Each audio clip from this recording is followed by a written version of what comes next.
or what is the effect of change in area, and we talked about different regimes, subsonic and supersonic regimes, how area change changes your flow features. Now, for this chapter or this unit, we are concerned with flow with constant area duct.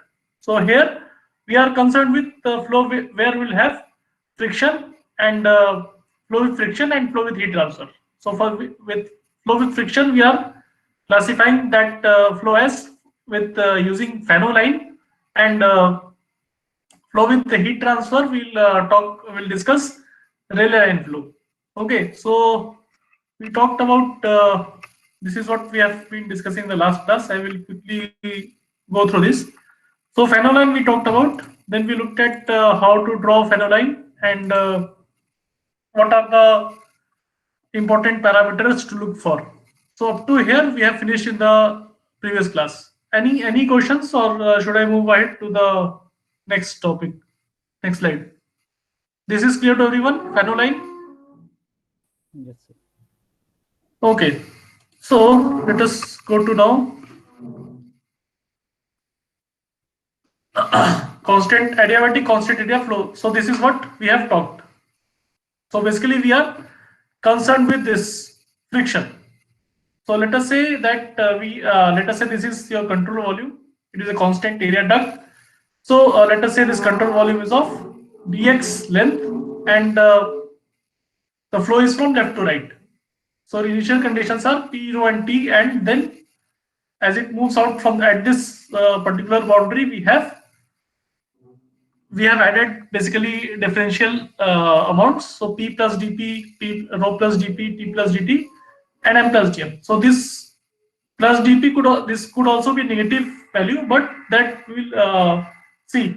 It could also see. It is not. It doesn't mean if I write this way that P plus dP doesn't mean that this is positive or this pressure is greater than this. In fact, strictly speaking, this has to be lower than this, then the flow is established for a pressure gradient. So just we are adding dp d rho. This could be positive or negative. So just bear that in mind. Now what we have for flow with perfect for friction, we have this shear stress which is coming from the wall, right? So this is causing friction, or this actually gives a net force acting in negative x direction. Now let us look at the relations, or how to talk about different parameters and their variance. So let us start with simple derivations. So P is equal to rho RT. This is coming from the state law. Now if you take, I'm adding more steps now. So based on the previous class feedback, so I hope this will be more clear to you. So if you take log of both sides, LHS and RHS, it becomes log of this plus this. When you multiply, log adds. So if you differentiate that, it will look like dp by rho, and all this, because if you differentiate log, it becomes log t d rho by rho, and t is constant here because we are talking about constant adiabatic flow. Okay, so we assume that temperature remains constant. Sorry, not temperature. R remains constant because it's a universal gas constant. So that differentiating this will get you 0. T will be there. Okay, that was a mistake. Moving on. Now this is the energy equation which we have seen many times. Now I can write H in terms of CPT and H naught as CPT naught. So if you differentiate this, you will get Cp dt. I am assuming that it is a perfect gas and Cp remains constant. So Cp dt plus d of this v square by 2, and why this is 0? Can anyone tell me?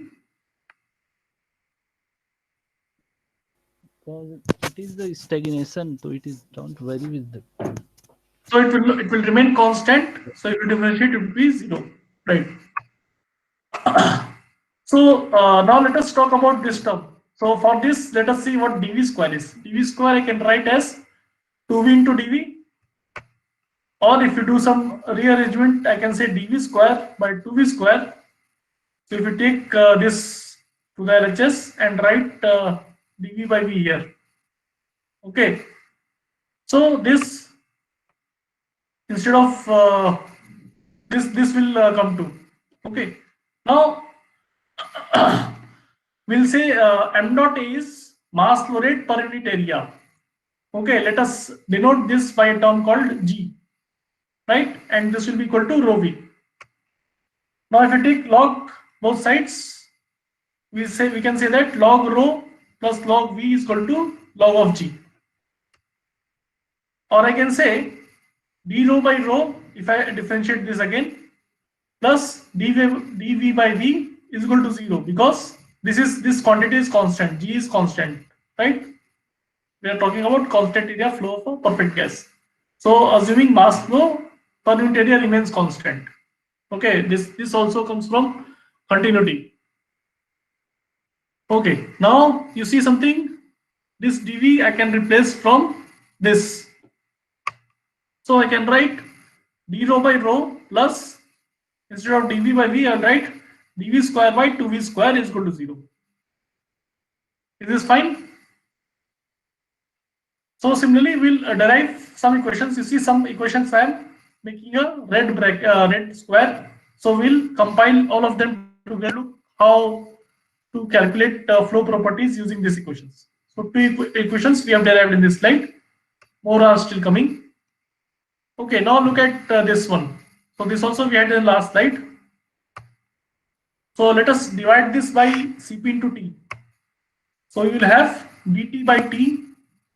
Okay, and dV square by 2 will be dV square by 2 Cpt. So this is what we have. Now Cp I can write in terms of gamma and R, right? So I can write dt by T is equal to, just instead of Cp I have written gamma and R terms, right? It's the same equation. Okay. Now I also know that m square can be written as V square by gamma RT, right? This is V square and this is A square, which is equal to m square. And I can say gamma RT is equal to m square by V square. Is this fine? Now can you see gamma RT here? Okay. So what I will do is I will replace this gamma RT by V square by m square, and with some rearrangement I can finally end up with this equation. Is this clear? Yes, sir. Okay. And also using this I can also write dm square by m square is equal to dv square by v square minus dt by t. Okay, so this is coming directly from that. Let us not go into too much detail, but it is basically some rearrangement, that's all. Moving on. Now this is what we are concerned with. So let us now talk about friction. So friction can be, so what are the forces that are acting? Okay, when you look at, let us talk about Newton's second law. Okay, so what are the forces here? A into dP. So let us say that this cross-sectional area is A, and dP is the additional force here, right? Could be positive, negative, but let us say this is, let us just take this term. So dP is actually acting in the negative x direction, right? Your people are getting what I'm saying? So there would be a cross-sectional area of A, let us say, and we are showing in TD but 2D, but I assume that you are clear this is a 3D problem. So we have some area, and let us say this, let me draw this control volume. So it will be basically a cylindrical shape volume, right? So now you see that pressure into area is the force which is acting on this, right? So here I will have P into A, here I have P plus dP into A. So if you cancel this PdA, you will be left with A into dP, and negative, this is negative is for, because it is pointing in negative x direction. Is this okay? Yes. Okay. Now let us talk about this shear stress. So shear stress is basically applied on this surface which is in contact with the wall, right? So all the around the circumference that shear force will be there. So let us say that this is the DAW is the area of the wall and tau W is the force, and this is also acting in the negative x direction, right? So this will also be negative. Now this is your total force which is acting on this control volume, right? Now F is equal to ma. So ma mass of this, let us say this is let us say m dot is the mass flow rate per unit time.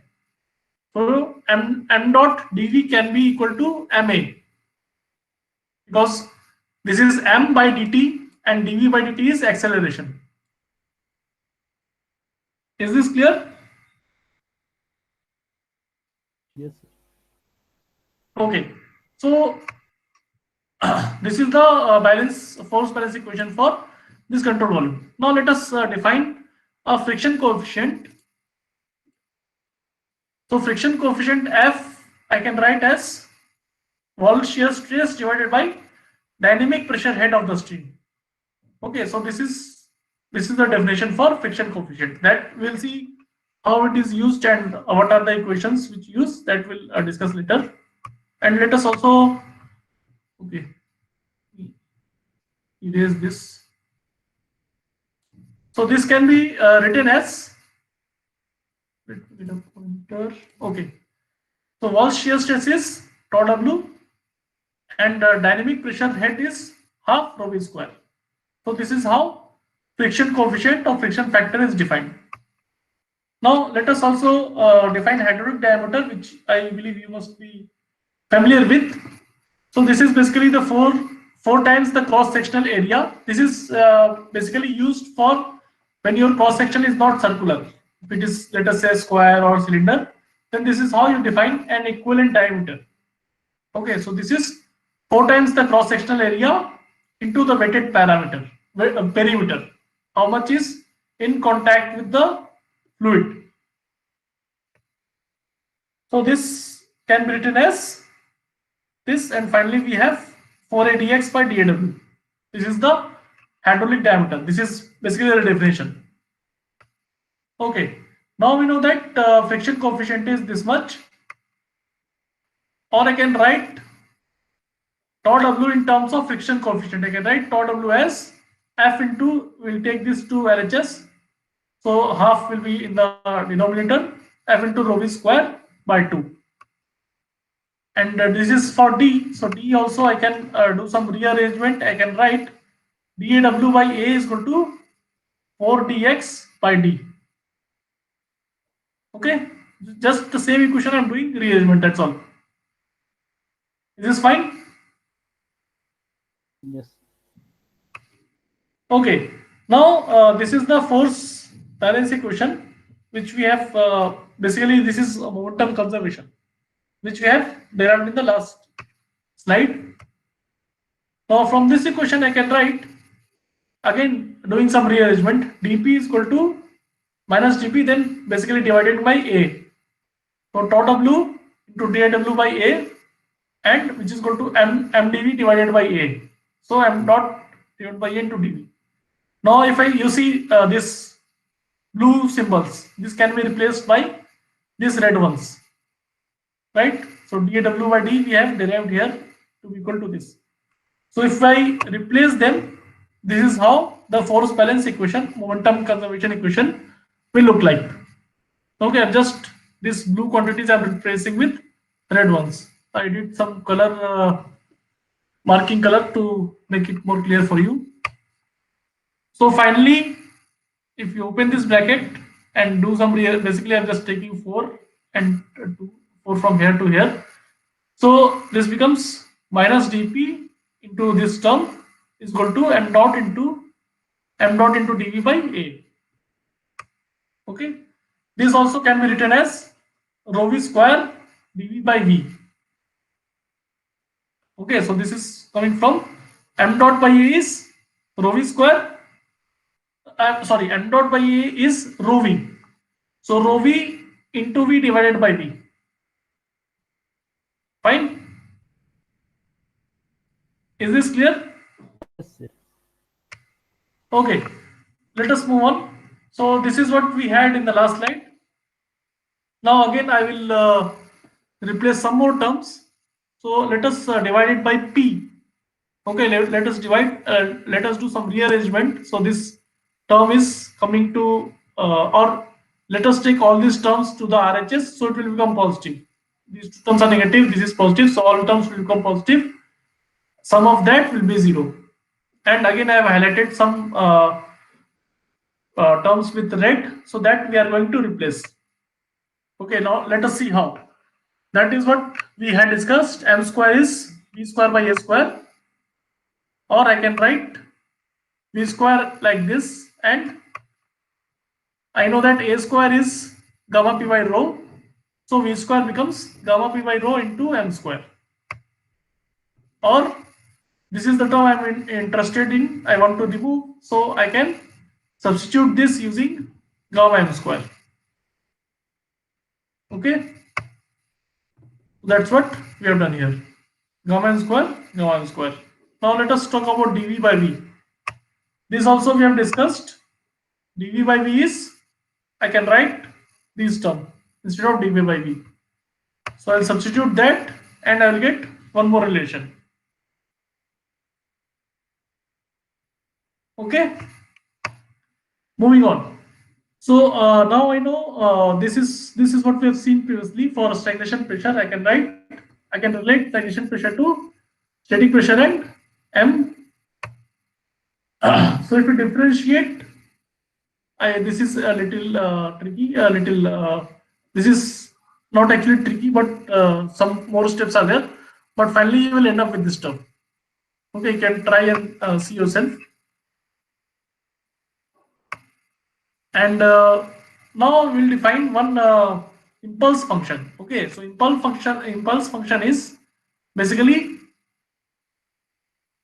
pressure into area and some that is added to rho v square. So this total sum of this sum is called as impulse function f, and this can also be written as in terms of gamma and m square. Okay, so basically rho v square we are replacing with gamma m square. Okay, so again for this, if we take log and differentiate, actually we have done same thing here. Take a log and differentiate, you will get this. Similarly, taking a log of this and differentiate, you will get dp by p and this much. Okay, now if you have noticed in previous slides, some equations we have marked with red. Okay, so if you look back all the equations, if you combine, this is what we can write. Okay, these are the equations which you are deriving. Now, as you can see that these are the variables which are used. We are talking in terms of dp by p, d rho by rho, and dt by so on and so forth. Okay, so any variable could be independent. Now let us say that, let us talk in terms of this last one, friction factor term, and let us say that this is an independent variable. Okay, so we can vary this and see how it affects other relation, or we can derive other relations with respect to this. We can keep this as an independent, and in terms of this we can write other equations. Okay, so now we have these equations. So what we'll do is, I will not going to derive that, but if you solve this equation simultaneously, okay, which is a little involved task, but let us assume that we have solved these simultaneous equations. You see what is going on is, these are equations containing these terms, and this has to be solved together. Okay, you cannot do any equation separately and then you will try to fix. So this has to be solved simultaneously. So if you do that and take that, use this as a dependent variable, and then try to express for remaining variables, then what we can get is, this is what we are going to get. Okay, so no need to worry on how to derive. We will not derive this, and in fact these are the most common equations that we will use for this type of flows. So you don't even need to write this equation every time you solve any equation or any problem. What you can do is, we can, if you assume that, let us assume that f to be positive. I will show in next two slides that f must be positive, but as of now let us assume that f is positive. Okay, so we can basically, what I'm trying to do here is, we will use this equation to show how your variables, whether they increase or decrease along the flow. That is what we are trying to find out there. And finally we'll also see that some parameters we can tabulate, so we can directly calculate from table rather than using these equations. Okay, so let us first look at the effect of friction. So what we see is that for subsonic flow, pressure decreases while it increases for subsonic. So that will obviously be there. They will have opposite behaviors because of that 1 minus m square term. And if you have a subsonic flow, Mach number is friction. The effect of friction is to increase the Mach number for subsonic and decrease Mach number for supersonic. Similarly, velocity will have the same effect as same trend as Mach number. Now temperature will be decreasing for subsonic and increasing for supersonic. So that's why for many supersonic, let us say flights, you get a lot of heat up. This is because of this, and that can be verified using the last slide. If you go to the, let us say this equation, and if you solve for, you substitute these values and solve for temperature, you get that temperature is increasing with in the flow direction with x. Similarly, density is going down for subsonic, but it is increasing for supersonic. Now this is interesting. So stagnation pressure and impulse function, both of them are decreasing for both subsonic and supersonic. Okay, so you can just keep this in mind, and any doubt you can go back to these equations and see for yourself. Okay, let us now talk about, basically we assumed here that f is positive. Now using second law, I will show that f must be positive, as f has to remain positive along the flow direction.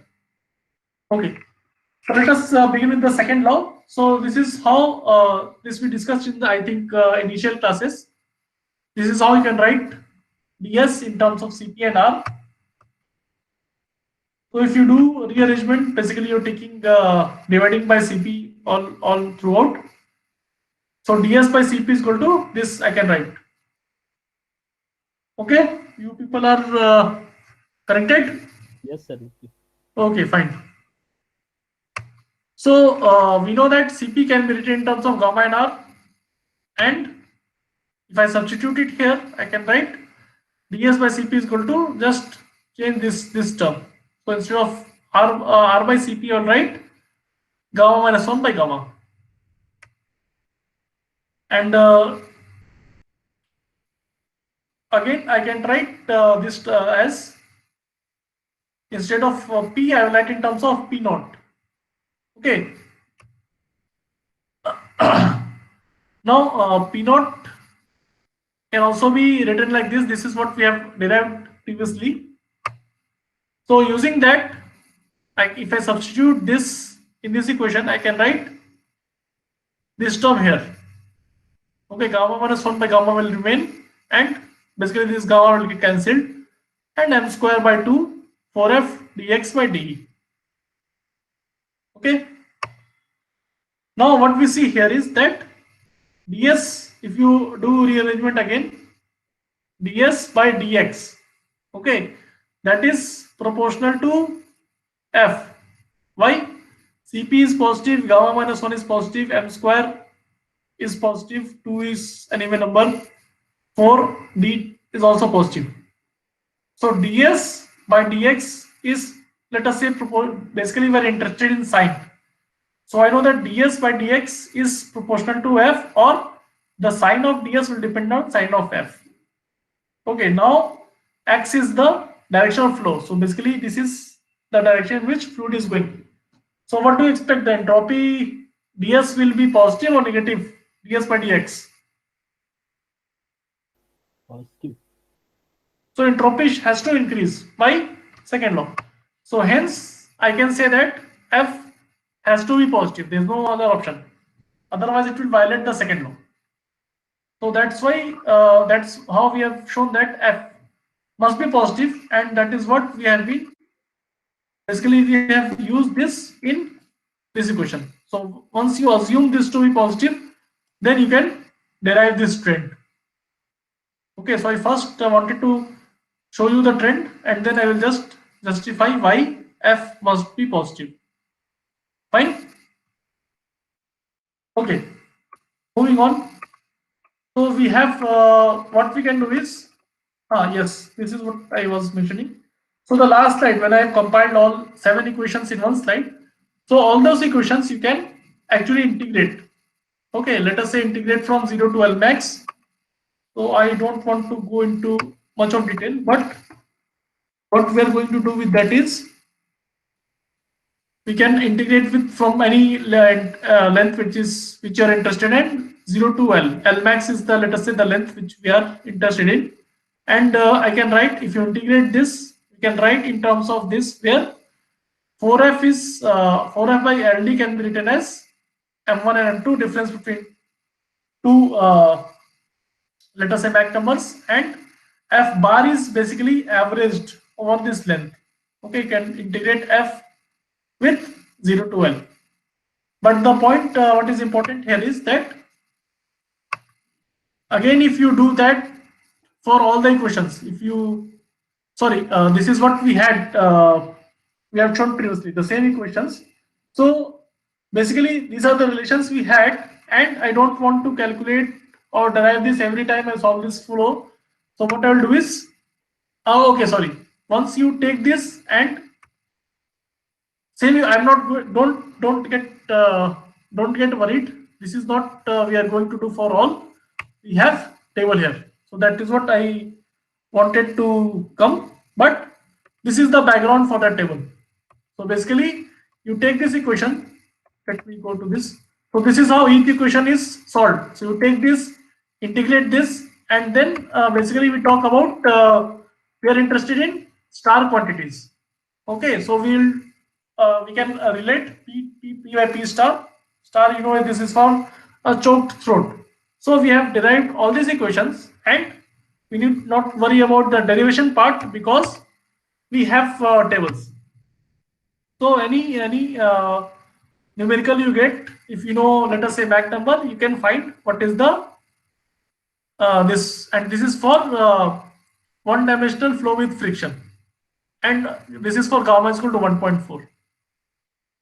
I have taken this table from this book, but all standard textbooks will have some this table, and even there are separate gas tables which you can get. Okay, so is this clear? That's why I'm not deriving all this because it is quite cumbersome, and that is not what you are focused on. Your focus is that this is basically for you to know that this is the background, but the useful part is this one. Based on those equations, we can derive this table, which can be used to take directly. We can take values from here. Is this clear? Yes. Okay. So let us talk a bit about heating and cooling in ducts. So for a constant area duct without friction, till now we are talking with friction. Now let us say that there is no friction, and let us write the momentum equation. So momentum equation can be written like this. Basically, it will be PA into PA will be the pressure, force generated by the pressure. Rho V square is the momentum that is constant. So that I can write as force divided by per unit area. Or by continuity, we can also write this is equal to G, that we have already discussed for flow with friction. Or I can also write, if you divide this, or you can write, if you combine these two equations, okay, so instead of rho v square, you can write g square by rho.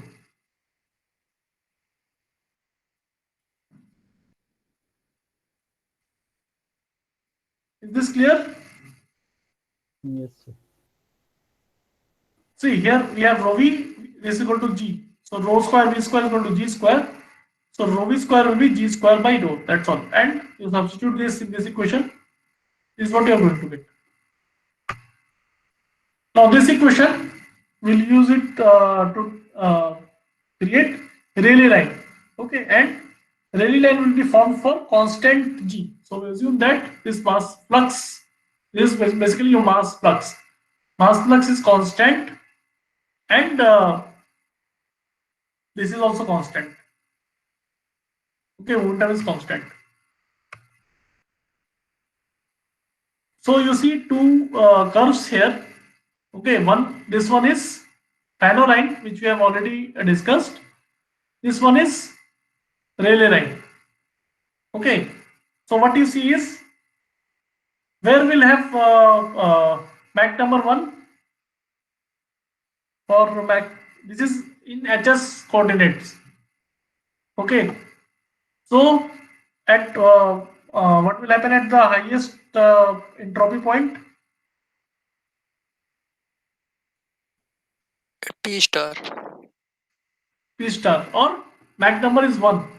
Yes. Okay, so this is the point where Mach number becomes 1, and this is, below that is supersonic, above that point is subsonic. Okay, now what will happen is, you have a flow here, let us say here, and if you are heating, so what is the effect of heating?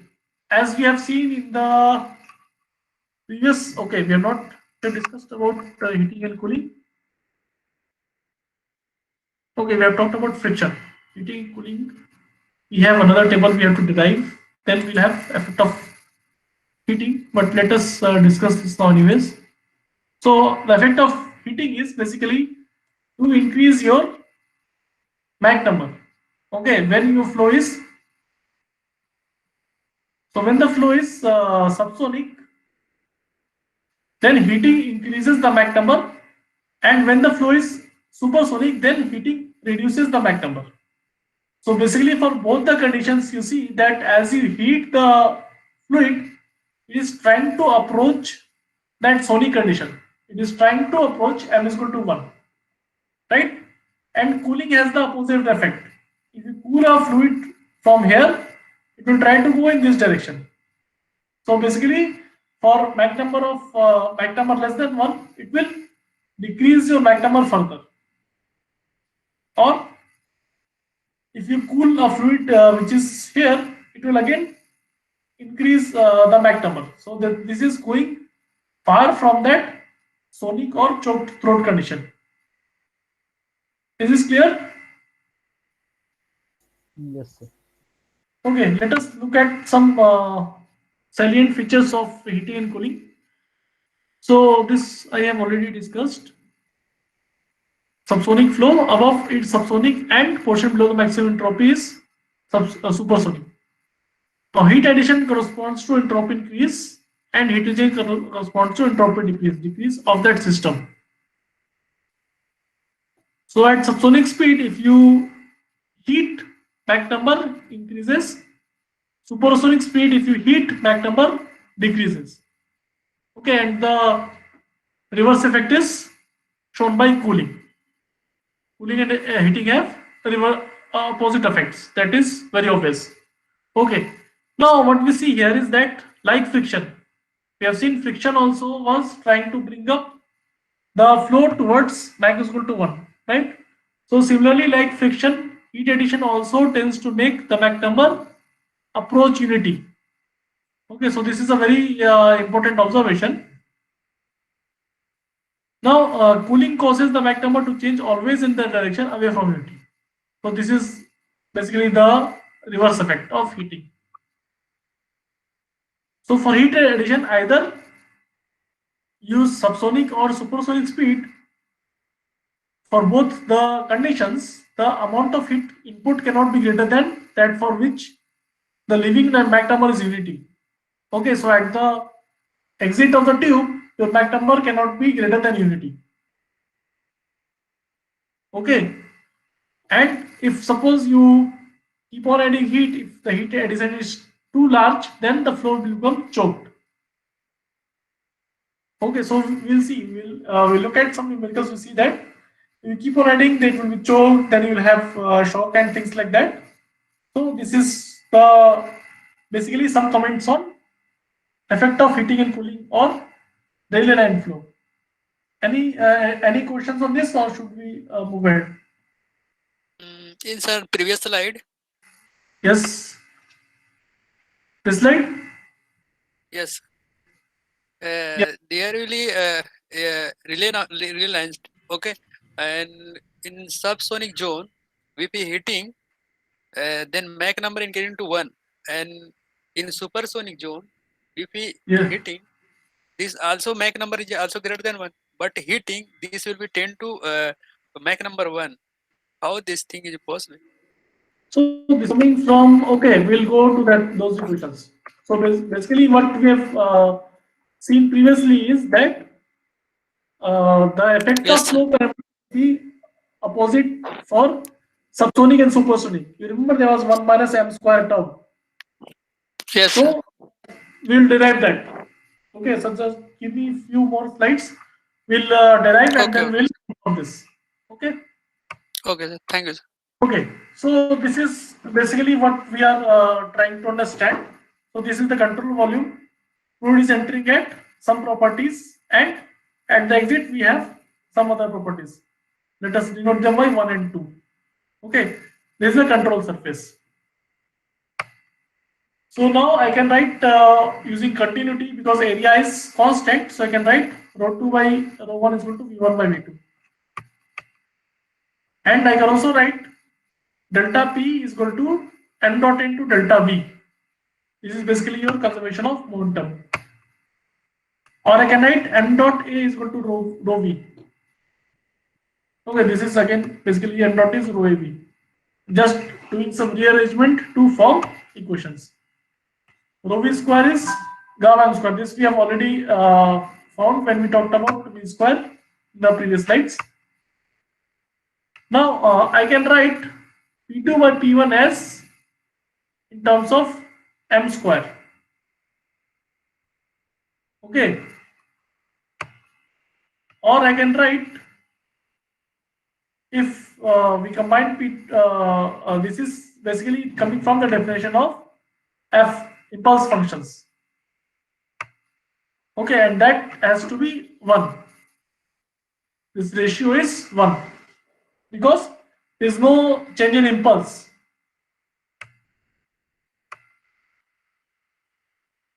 Now you see that P2 by P1 I can relate using rho and T. P is equal to rho RT, R is constant, that will get cancelled. So ratio of pressure is rho into T. Okay, and ratio of Mach number will be ratio of velocity and sonic speed. Sonic speed you will write gamma RT.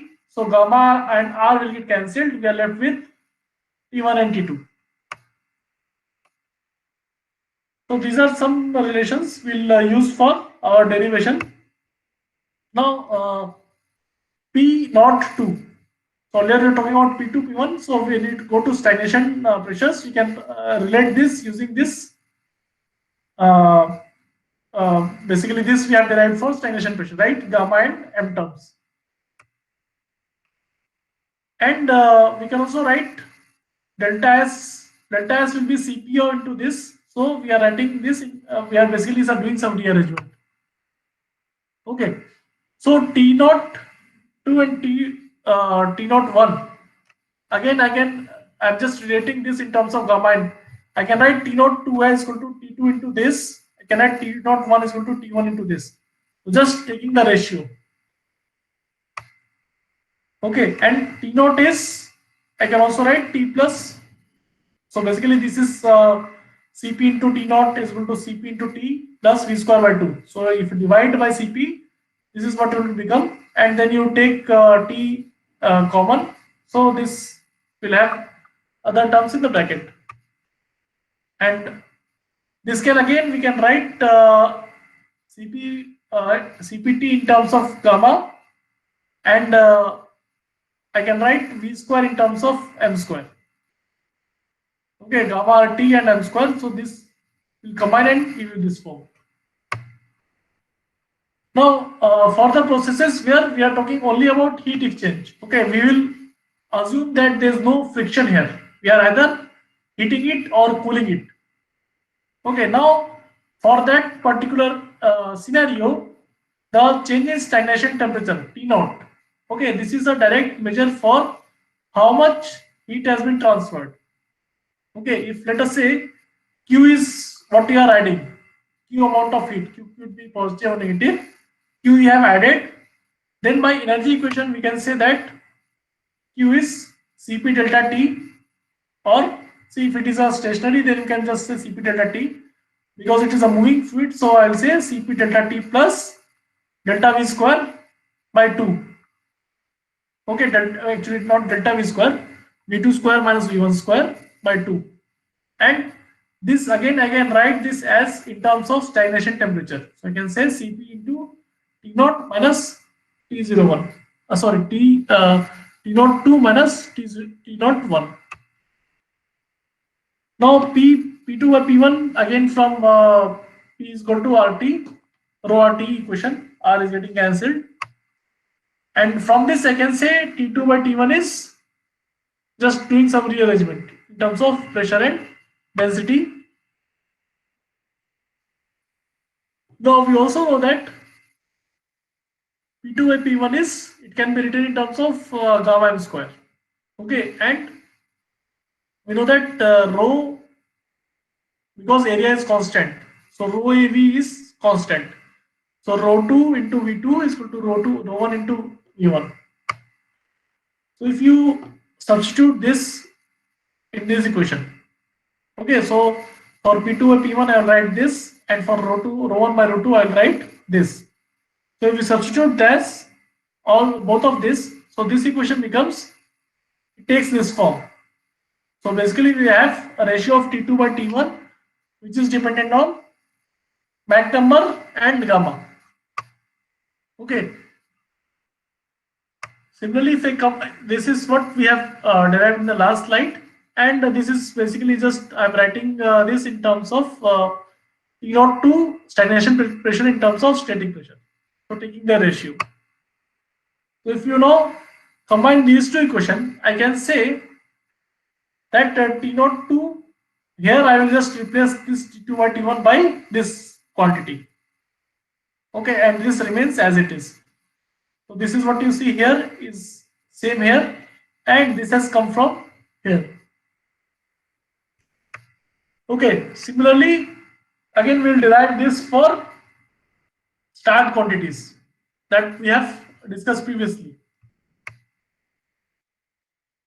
Okay, so I'm not going into the detailed derivation, that is not required for you. If you want, you can try, and if you face any difficulty, you can let me know. I can derive it again, but that is not of concern for us. What we are trying to figure out here is that if we have these equations, then how do we comment on the rate of the change of fluid properties along the flow. Okay, so we are interested in knowing that if there is a heat transfer, whether that will increase your Mach number or velocity or pressure. So that is what we are trying to figure out. So we found these ratios, which are, I anyway don't want you to bother too much with the derivation, but finally, if you use all these relations, okay, so what we'll see is, this is what we are going to get. Okay, this is effect of heating. Okay, I will talk about temperature in a bit, but what we see here is that for subsonic flow, pressure is decreasing, and the opposite for supersonic. Similarly, for Mach number, it is increasing for subsonic and decreasing for supersonic. Right? Once you add heat, This is assuming that Q is positive or heat is getting added to the fluid. Okay, someone was asking, right? So this is, you can, where is that equation? Basically, you can relate with either T naught, or you can see here. Okay, so this will give you. Now the interesting part is that total temperature and total pressure, they are showing the same trend for subsonic and supersonic both. Okay, now let us talk about temperature. So temperature is increasing for supersonic, that we know. Now for Mach number of root half. Okay, when you are for the subsonic regime, when Mach number is less than root 1 by root half, sorry, not 1 by root gamma. Okay, and for that case the temperature increases, and when it is more than root of 1 by root gamma, then the temperature decreases. Okay, this is because T by T star is what we are looking into, that equation, and that goes through maximum at this. Okay, let me, if you look at this equation, it will go to a maximum where this, if you look at this, so 1 by gamma to the root, people are getting that. So there will be maximum where for m is equal to 1 by root gamma, or what actually what in that it is written as gamma to the power minus half. I don't think you should get confused with that, but for that there is a change in temperature, so it gets a maxima and then it decreases. So the same trend will be followed for Mach number. Okay, so for some condition it will, so it will either increase or decrease depending on how much Mach number is as compared to your 1 by root gamma. I will add that to the slide. Okay, anyway, let us, we are running out of time, so let us stop for today. And if any questions, we can discuss.